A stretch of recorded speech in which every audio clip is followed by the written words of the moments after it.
ये कोई बीबी हैं, कहती हैं कि मुल्ला, मलवाने, मौलवी, पीर, फ़कीर ये सब फ्रॉडिये हैं, इस मुल्क के लिए नहूसत और नासूर हैं। ये वो तबका है कि जो इस खूबसूरत मुल्क को एक कौम नहीं बनने देता। जी बिल्कुल सही है, आपने दुरुस्त फरमाया कि ये सारे फ्रॉडिये हैं और ये इस मुल्क के लिए नहूसत है और ये नासूर हैं इस मुल्क के लिए। और ये वो तबका है कि जो इस खूबसूरत मुल्क को एक कौम नहीं बनने देता। इस कौम से मुराद शायद वो कौम होगी कि जो यहाँ तिलक लगाती है। इस कौम से मुराद वो होगी कि जो शायद मूर्तियों पर जो है वो जाके दूध उंडेलती है। इस कौम से मुराद वो होगी कि जो बुतों के सामने खड़े होके यूं करके वो पता नहीं क्या करते हैं, अल्लाह जाने, उनका कुछ दिमाग चकराते हैं बुतों का या उनको मज़ीद काला करते हैं, खुदा जाने क्या।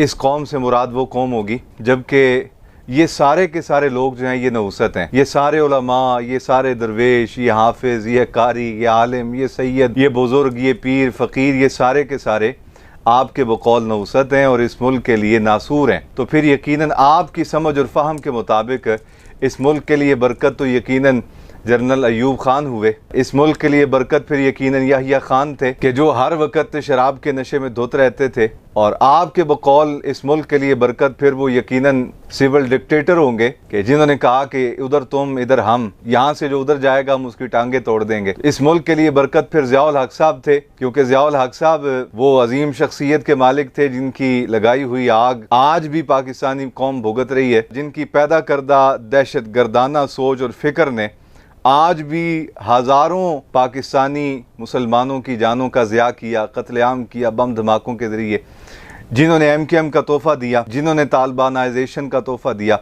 फिर यकीनन बरकत तो इस कौम के लिए जनरल ज़ियाउल हक साहब थे। इस कौम के लिए बरकत यकीनन मोहतरमा बेनज़ीर भुट्टो होंगी। इस कौम के लिए बरकत यकीनन मोहतरम नवाज शरीफ साहब होंगे, खान साहब होंगे। और बिलखुसूस आपके बकौल फिर बरकत इस कौम के लिए जनाब बिलावल भुट्टो साहब हैं। इस कौम के लिए बरकत तो फिर मोहतरम परवेज़ मुशर्रफ साहब थे कि जो लाहौर बसंत मनाने आया करते थे और बसंत के नाम पर पता नहीं क्या कुछ यहाँ लाहौर में करते थे आके। शराब आम थी, कबाब आम, और खुदा जाने वो किन किन कोठियों को आके आबाद करते थे और कहाँ कहाँ वो डेरे लगाते थे। अगर ये राज लोगों के सामने बयान किए जाए तो यकीनन लोग जो हैं वो अपना सर पकड़ के बैठ जाएं कि ये जिनको आप लोग बरकत समझते हैं ये क्या थे। और ये दुर्वेश, ये आलिम, ये हाफिज़, ये कारी, ये सैयद, ये मस्जिदों को आबाद करने वाले, ये कुरान पढ़ने वाले, ये हदीस पढ़ने वाले, ये रातों को उठ उठ के रोने वाले, ये दिन में अल्लाह के घरों को आबाद करने वाले, ये तबलीग दीन करने वाले, ये लोगों को खैर की तरफ बुलाने वाले, आपके बकौल ये सारे फ्राडिये हैं, आपके बकौल ये सारे नौसत हैं, आपके बकौल ये सारे के सारे नासूर हैं। तो फिर बरकत यकीनन ये वो तबका है कि जिसने पिछले 75 साल से वतन अजीज मुल्क पाकिस्तान को लूटा। और मैं कई बार कहा करता हूँ कि वजीर आजम लियाकत अली खान से लेके आज के दिन तक कोई एक बंदा हमें दिखा दें कि जो आलिम दीन हो, हाफिज हो, कारी हो, किसी खानका का शेख हो और वो वजारत उज़्मा की कुर्सी पर बैठा हो, वो सदारत की कुर्सी पर बैठा हो, कोई एक बंदा दिखा दें। तो फिर नासूर तो यकीनन यही लोग हैं जिनको आप आज तक कुर्सियां देते आए हैं और जो कुर्सियों की बंदर बांट में एक दूसरे की इज्जतें भी उछालते रहे।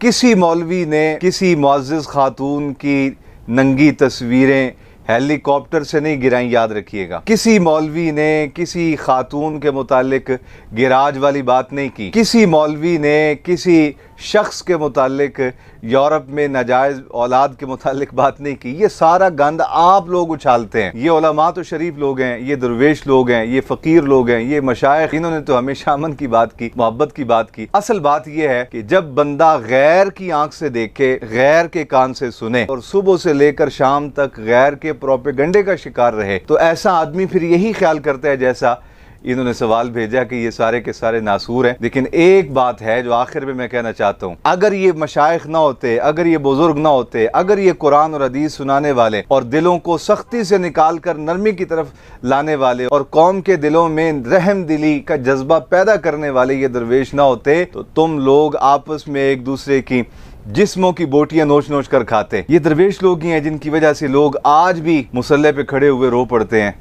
ये दरवेश लोग ही हैं, ये उलमा ही हैं, ये मशाइख ही हैं, ये पिराने इज़ाम ही हैं कि जिनकी वजह से आज भी लोग दुआ मांगते हुए रो पड़ते हैं। वगरना इस कौम का जो अशर है वो अल्लाह जानता है, अल्लाह का रसूल जानता है क्या कुछ हो चुका होता। हमारे इस इलाके में एक साहब थे, तो वो हमा वक्त बुजुर्गों को, उलमा को गालियां दिया करते थे। मेरे शेख करीम आपको भी वो बंदा कोई मौका जाने ना देता, जब आपका नाम सुनता तो मुगल्लिज़ात बकता। मैं ऐनी शाहिद हूँ, रात 12 बजे का वक्त था और उसने शराब पी और रज कर पी। हालत ये हुई उसकी कि वो शराब के नशे में ही उसकी रूह कफ़स उनसरी से परवाज कर गई। शराब के नशे में ही उसकी मौत जो है वो वाक़ हो गई। 6, 7, 8 बहन भाई थे, किसी आदमी ने आके उसकी मैयत नहीं उठाई। सुबह नमाज फजर के बाद मेरे शेख हजरत बाबा जी अल्लामा हाफिज गुलाम रसूल जलाली रहमतुल्लाह अलैह आप बाहर निकले तो लोगों ने बताया कि ये रात को 12-1 बजे शराब पी के मर गया है। अभी तक इसके सगे बहन भाई इसकी मैयत उठाने को तैयार नहीं। आपने अपने शागिर्दों को बुलाया, मुरीदीन को बुलाया, मुहिब्बीन को बुलाया और फरमाया फौरन इसके लिए चारपाई का इंतजाम करो, गुस्ल दो, कफन पहनाओ और इसके लिए नमाज जनाजा का एहतमाम करो। आपने जाके उसे उठाया, कफन पहनाया, उसे गुस्ल दिया और उसका जनाजा पढ़ाया और तदफीन की। उसके सगे बहन भाई उसके करीब आने के लिए तैयार नहीं थे। और मैं आपको बताऊं ये वो लोग थे कि जो हर